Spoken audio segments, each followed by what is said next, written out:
He's the number one receiver for the Commanders. And if he's not on the Commanders, they have a sub-optimal receiving core by NFL standards. You're tuned in to the Ross Tucker Football Podcast, guiding your gridiron journey, none other than your host, former NFL lineman, Ross Tucker.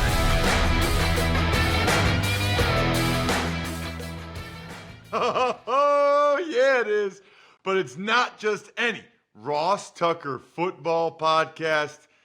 It is a Finish Strong Friday, a first Finish Strong Friday in a long time. By the way, those of you that didn't stick around to listen to the end of the episode on Wednesday, you didn't hear that I told you we weren't going to be recording until Friday because our guy Greg Cosell was going to be down at Tennessee Titans training camp Monday through Thursday. Now, as luck or bad weather would have it, Greg has had to make some travel changes, and so we can't record tomorrow morning because his flight got canceled. He's got to fly tomorrow morning, so we're recording this on Thursday night.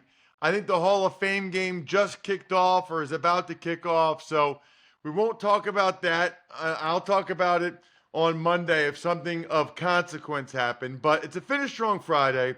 There is a decent amount of news to get to, which I will get to later. There's always contract stuff. The Bengals have made a couple of moves I might ask Greg about. Terry McLaurin in the news as well. But first, it is my guy, Greg Cosell, who's presenting. You can't see it, those of you watching right now. If you're watching on YouTube, you can see it. YouTube.com/Ross Tucker NFL. If you just listen, you can't see it.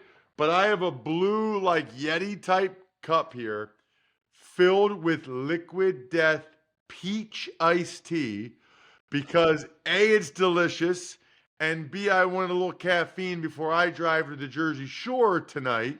So shout out to Liquid Death, by far my favorite water and iced tea. Two of my three main liquid consumption food groups, if you will. You'll be seeing pictures of the other food group this weekend, I'm quite sure, if you follow me at Ross Tucker NFL or at Ross Tucker Pod. It's big show time. The Big Show. All right, Greg, coming to us live via his iPad in a Nashville airport. Not the same setup. That's okay. Listen, this is 21st century media. We adapt and survive. I love it. I'm glad you have your iPad. I'm glad we can even do this. Yeah, I didn't expect to be at the airport Marriott tonight, Ross, but, sometimes these things happen. It's okay. Hey, I'm thankful for the flexibility. Greg, let's talk about your experience at Titans training camp, because I am really curious to know kind of what you learned, what you saw. Just to peel back the curtain a little bit, I told you off air, but I actually was at Penn State training camp today, getting some interviews for next week. We'll have James Franklin, the head coach of Penn State, the number one ranked team in the country in a lot of polls. We'll have him on Monday's show. Some really interesting comments about the similarities and differences between NFL and NIL and college football. But I want to start, Greg, with your experience, obviously, at Titans training camp. Well, I think one of the things that you really learn and is you learn how different coaches, because I've been at training camps through the years, Ross, as you know, but one thing you really learn is how coaches approach camp. And that's one thing that, for the most part, fans don't know. So when you're there and you get a chance to talk with the coaches, and again, I got into the weeds in a lot of situations with coaches. That's not necessarily the conversation for now. But you learn how they approach. And obviously, everybody was concerned about Cam Ward. I was there for the first 2 days of padded practice. So it was the first time that Cam Ward was in, facing real defense. And in fact, the second day was they had 3 unscripted sessions.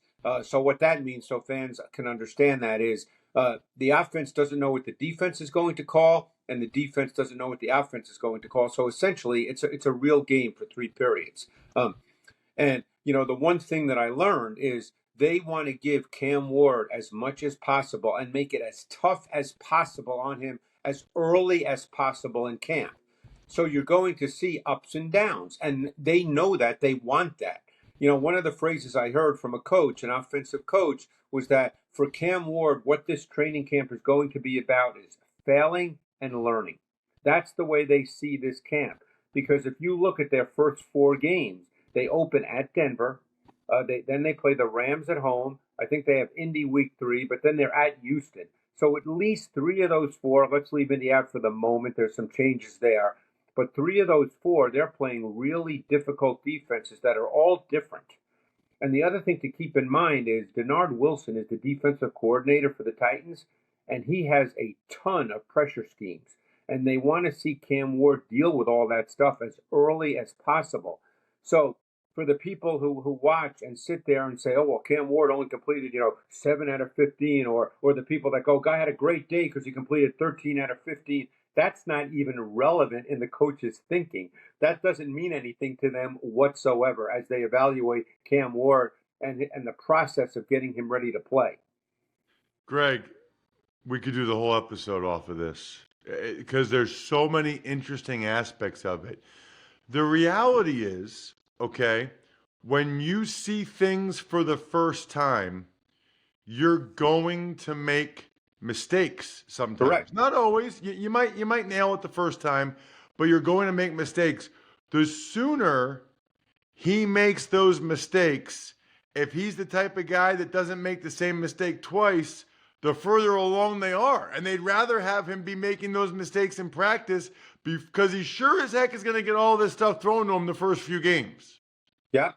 I think that's important to say because, how so many, whether it's beat reporters, whether it's fans, they sort of chart this and decide how a quarterback does based on completions versus attempts. And it's my experience that that's not overly relevant to coaches. The other thing that I really enjoyed watching, because obviously they've got a totally revamped offensive line, Ross, and I'm saying this because you're an offensive lineman. So I watched a lot of the offensive line one-on-ones in those 2 days, and the thing that is so blatantly clear is just how much more comfortable J.C. Latham is at right tackle than at left tackle. Wow. And that, when you talk about kick slides and hand usage and all that, it's not the same. People just assume, a guy can play. If he was a left tackle, just put him in right tackle. If he's a tackle, just put him at guard. It's not the same at all. And, just watching the one-on-ones, you could just see J.C. Latham is so comfortable. And again, it's practice. We know that. But I wasn't concerned about whether he was making great blocks. I was watching his footwork, his hand placement, how he recovered. Everything looked comfortable. He never looked really stressed or overly challenged. He just looked different. There's no question. Listen, he did it for several years on the right side the whole time at Alabama. Correct. Right? So to just move over there, and oh, by the way, now you're in the NFL. I mean, going from college to NFL is hard enough, but to now you go to the NFL, and now you're having to go against those type of guys in a position that you're not as familiar or comfortable with. That's not easy for anyone. It's funny, Greg, because I just find everything about this conversation interesting. I don't know that I'm going to do a deep dive on my time at Penn State today, right? I went there. It's kind of continuing education for me, but I've got 2 takeaways, Greg, that I want to get your thoughts on. Number one is they were heavily scripted, right? Veteran quarterback, right? So everything they did, Greg, was to put a specific player in a specific position and make sure he does the right thing or see how he reacts to it. Right. You know what I mean? So if you watched, you'd say great day by the offense or great day by the defense. To your point, Greg, they don't even care about that. There's one specific thing more than anything else that they want every guy on the field to do their job, but there's one thing they're really trying to get out of a lot of those plays. They also had, even the one-on-ones, they had certain matchups. They wanted this guy against that guy. it was really, and the other thing I would say, Greg, with some of the conversations I had, I don't think people realize how complex coverages are, especially when with teams that motion and formation as much as it is, as much as that Penn State OC Andy Kotelnicki does. Man, it'll make your head spin, Greg. Well, yeah, and that's a major part of the NFL for sure. So that's such a critical point you made. I mean, some teams believe in scripted, some teams don't, and obviously in the NFL, everything is based to a large degree on probability and tendency. But you get to those third downs. Like for instance, I'll give you an example. Tuesday's practice, they ended on offense with all third and long plays. Okay, and the defense, quote unquote, won those plays. So everybody came away saying, "Oh boy, Cam Ward had a bad day." But they were putting him in like 3rd and 9, 3rd 11, 3rd and 13 situations. What's the percentage of success in the NFL in those situations? I would bet it's in the 20% range. So they're not necessarily interested in whether he converts those. They're interested in how he goes through the process of playing those downs. So it's not a matter of, oh, he completed a pass or he didn't complete a pass. It's what did he see? How did he process it? Did he go through the progression the right way? That's what they're interested in. And, I had a chance, obviously, to talk to coaches just like you did. And you just learn what they're looking for on a daily basis in practice. And very often, every day is different. It's a terrific point. Anything else jump out at you, Greg? Either personnel, schematic, anything else about that experience before I move on? Yeah, I told Calvin Ridley that just for one day, I'd like to be able to move like he does. And he was cracking up because that guy, when you see him in person, it's like he moves on air. I mean, it's he's just one of those guys. He just looks like he moves on air. But the other thing I was just noticing, obviously, was just personnel, like how they're very excited about the second round pick from UCLA, Femi Oladejo. He was basically sharing first team snaps in their base defense with Arden Key as an outside linebacker. And when you see this kid in person, I don't know if you ever did. I don't know if you did a UCLA game or if you ever seen Oladejo in person, but man, does he look the part. So they're really excited about him and hope that can continue once the season starts. They've got some questions, clearly. They're a team people will watch this year simply because of Cam Ward, and they certainly have upgraded their O-line. I mean, there's no question that with Seidler there at right guard and Skoronski played really well the last 6-7 games last year, they now have a professional offensive line. It reminds me, Greg, I didn't ask you about your O-line masterminds experience this year. That was a couple weeks ago, and I didn't ask you about your experience there this year and kind of what you learned. One thing I think I learned more and more, Ross, and you can appreciate this, more than anybody I talk to, because you're an O-lineman, I've come to just appreciate how hard a position O-line is because you are working in confined space against better athletes where you have to be able to react. It's not a case, very rarely are you proactive. Yeah, are there run game plays where you're proactive? But think about pass protection. I mean, that is a reactive exercise. And you're dealing in small space where you've got to be able to react. It's not just, where the pass rusher does one thing and you just set up and all is good. I mean, you've got to be able to react in really a small space against better athletes. And the more I go, this was my third year at the O-Line Masterminds, and obviously I watched tape 12 months out of the year, both college and NFL, and I've developed such an appreciation for how difficult playing offensive line is. In fact, I got a chance to talk to Bill Callahan, one of the best ever, and I actually met Bill in 1996, believe it or not. That's almost 30 years ago. And one of the things he said to me is that 40% of the snaps for offensive linemen are recovery snaps. You're not. It's not just, hey, you look pretty and you just do it the right way. That about 40% are all recovery. And think about that. Yeah, that just tells you how hard it is. That's a really good point, and probably why I wasn't that good because I couldn't recover that well. You mean your 31 inch arms didn't take care of that? What's that? Your 31-inch arms didn't take care of that? No, 30.75 to be Oh, exact. sorry. I was 30.75. giving you an extra quarter of an inch. All right, so I want to ask you, Greg, about some guys that are in the news. Sure. Okay. And I think the biggest one, the news came out right before we started recording. Terry McLaurin has asked for a trade. Now, Yeah. let me just say this. I would be stunned if Terry McLaurin went anywhere. The Commanders know what they have in him. They need him. They've signed a bunch of veteran guys to win this year around Jaden Daniels. Yeah. I don't think they're getting rid of Terry McLaurin, right? So No, this is just contract stuff. But what is he still at this stage of his career? Because you see a lot of people talking about how he's 30. and he is. That's that we can't dispute. The thing about the NFL is, not everybody has Justin Jefferson and Jamar Chase, but every team has a receiver who's their number one receiver. And Terry McLaurin is the number one receiver for the Commanders. And my guess is there's not a personnel guy in the league that would put him in the Chase, Jefferson, A.J. Brown category quite at that level. I don't know how they feel about a C.D. Lamb, but I don't think they would put him in that category. But the point is, he's the number one receiver for the Commanders. And if he's not on the Commanders, they have a sub-optimal receiving core by NFL standards.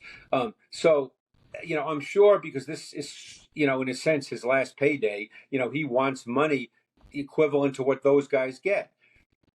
That's now it's up to the Commanders because he is their number one and they do not have a quality receiving core without him, how they want to handle that.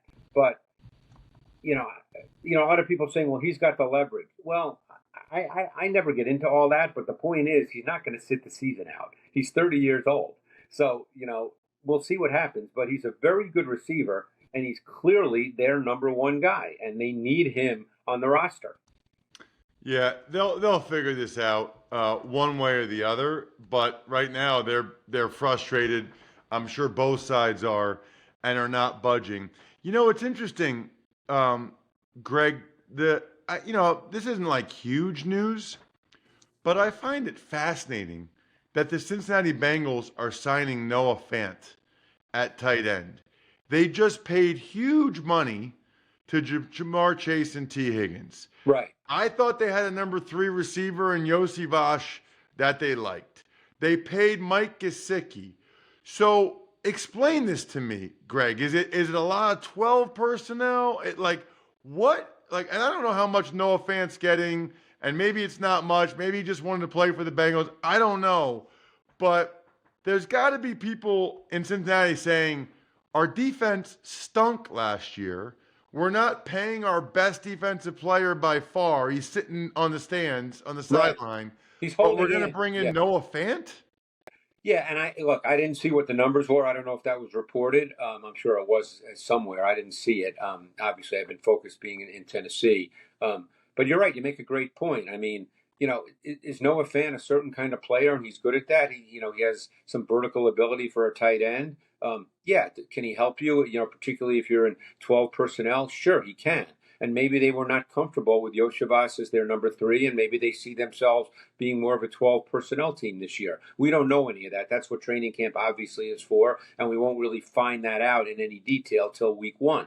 But I think your point's a good one. I mean, Hendrickson, I guess the term everybody uses now is he's holding in because he has to be at camp. Otherwise, he gets fined, but he's not practicing. Just like McLaurin, I would imagine that's eventually going to get worked out.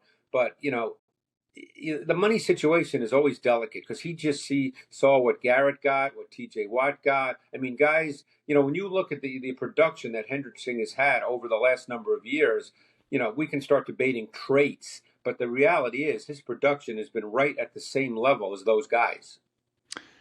Then I'm curious about Ravens tight end Isaiah Likely, Greg, because it looks like he's going to miss some time. Yeah. And Dr. Chow said that, and he's a pretty big part of what they do. Yeah, it's a very big part because they play a lot of 12 personnel. They play a lot of 22 personnel because the fact is they like playing with the fullback. It's a very interesting offense, Ross, because essentially when Ricard's on the field, they're playing with 4 eligible receivers because Ricard's not a receiver. So it's a really interesting offense in today's NFL.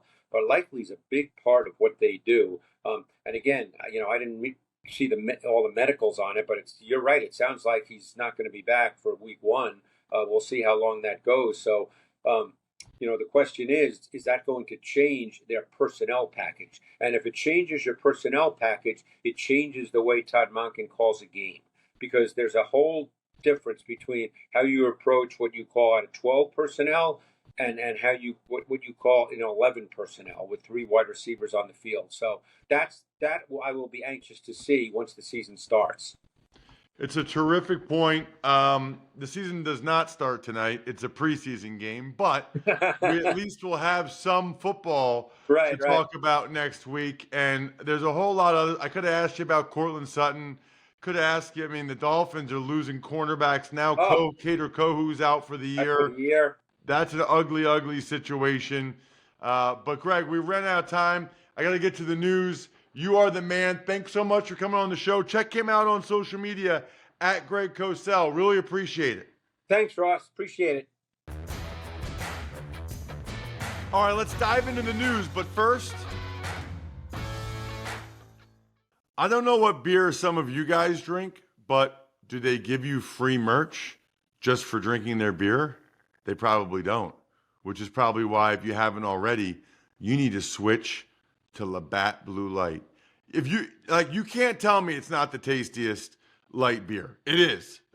Hit me up on email, ross@rosstucker.com, or hit me up on social media at rosstuckerNFL if you think there's a tastier light beer, because I will disagree, my friend. Rewards.labattusa.com. I'll do a taste test, and I'll taste your light beer versus my light beer. Labatt Light. Labatt USA. The website's rewards.labattusa.com to get that free stuff when you upload your receipts. Tuck's Takes. All right, Ross, the biggest news since Wednesday, you touched on it with Greg, and that is Commanders wide receiver Terry McLaurin. He is asking to be traded. Yeah, he's going nowhere. Okay? It's funny because it always feels like this is my prediction, Jack, okay? This is how the cycle usually goes for contracts. Right after it gets the ugliest, like the trade request, then it'll get the quietest. You'll hear nothing about it. And then, boom, the deal's done. Okay? That is my prediction. Terry McLaurin will play for the Commanders this year. I would be stunned if he was traded. And he's not going to skip the season. They'll get to a number that he will accept to play this year, but they're just going through some tough times to get there. They cannot move on from him. They're a Super Bowl contender with him. They absolutely are not without him. Couple injuries. The Dolphins, they lose cornerback Cater Kohu for the season. Ravens tight end Isaiah Likely, he has a broken foot and he's going to miss time this season. While Bills first rounder corner Maxwell Harrison, little sigh of relief there. He's only going to be out 3 weeks with a UCL sprain. Well, it is a sigh of relief. However, these are big weeks. Even though they're not like 2-a-days or whatever, it's still multiple practices that he's going to end up missing,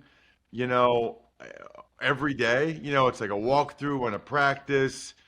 It's a lot of valuable on-field reps. So now the question is, how soon will he be physically ready to be out there? And then when will he be mentally ready to really play at a high level? Because unlike what Greg said about Cam Ward, Harrison's not getting a chance to make some of those rookie mistakes here in training camp because of this injury. And as for the Dolphins, no wonder they're signing Mike Hilton and all these guys that are out there. They need to sign Stephon Gilmore. They need more and better corners to have a chance this year. Speaking of signings, the Bengals, they bring in tight end Noah Fant, but they're also releasing their running back, Zach Moss. Right, so the Zach Moss thing is interesting because he started for them last year. Was a starting running back. Then he hurt his neck, was out for the year. They re-signed him, but man, they cut him early in training camp. So I would love to get more information about that, because it can't be a situation where they didn't feel like he had it in his legs anymore, right? Because he had a neck injury. So you wonder if maybe they didn't want to take the chance with a neck injury, but if that's the case, then why would they have even signed him in this offseason and brought him back? That's a little bit of a head scratcher to me. Maybe somebody from Cincinnati has more information. As for Noah Fant, another head scratcher. I mean, maybe he's just a better backup tight end than whoever else they have, but it's very interesting where the Bengals continue to allocate, and some may say over-allocate their resources. And Seahawks GM John Schneider, he's extended through 2031. And the Raiders, they're locking up Colton Miller, their left tackle, for 3 more years. And your guy, Alex Anzalone, he's getting some extra money in his contract this year, plus some incentives. Well, he should have gotten even more extra money, but I think he'll hit the incentives. As for Colton Miller, good for him, man. I think that's like his 3rd bite at the apple. And John Schneider, he was more or less the GM my rookie year in Washington in 2001. I think he was like 28 and was the head personnel guy. Good for him, man. I think we're done here. Thanks for tuning in to the Ross Tucker Football Podcast. Make sure to also check out Even Money, Fantasy Feast, and College Draft, all on the DraftKings Network on Samsung TV Plus, YouTube, or subscribe to the podcast on your favorite platform. Shout out myfrontpagestory.com. It is very simply by far the best gift you could ever get anyone for any reason. Myfrontpagestory.com. BackOfficeScheduler.com, HumanNYC.com, Sporticulture, Pizza Boy Brewing, already fired up. It is preseason week 1, game week next week. Can't wait for a Monster Monday. I think we're done here again.